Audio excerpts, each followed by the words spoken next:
Hi everybody.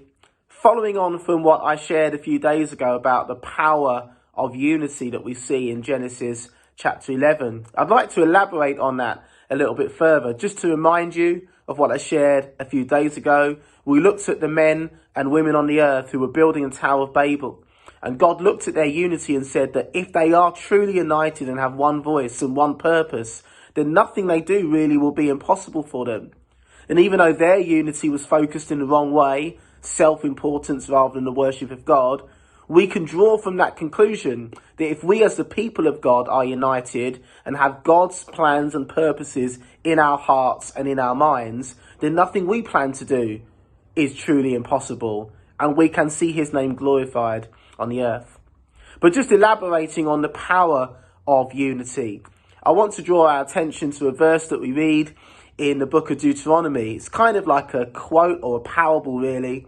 And it says this, it says, 1 can put 1,000 to flight, and 2 can put 10,000 to flight.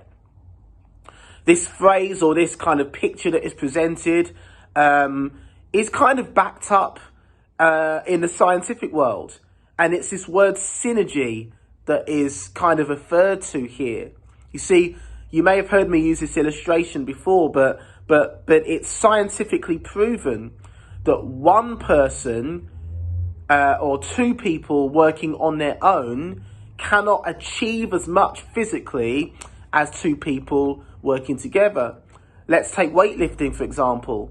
If one person could lift 100 kilograms and another person can lift 100 kilograms, then actually the two of them together can lift more than 200 kilograms.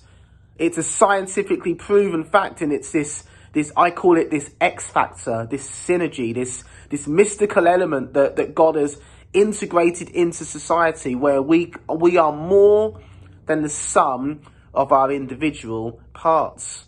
So when we think about unity, we think about why God said that whatever they do will not be impossible for them. I think it's because of the power of this rule.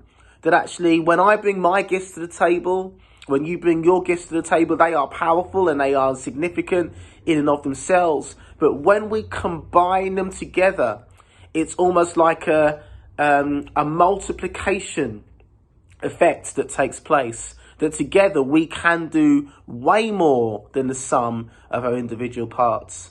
I think we read about this a little bit in 1 Corinthians 12 in the New Testament, where Paul talks about the body of Christ. And he says, now you are the body and each one of you is a part of it. And that togetherness, that unity is able to see us achieve more than we can do on our own.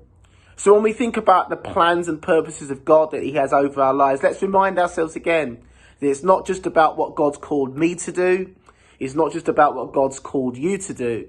But it's about what God has called us to do. And together we can achieve way, way more than we can on our own. May God bless you.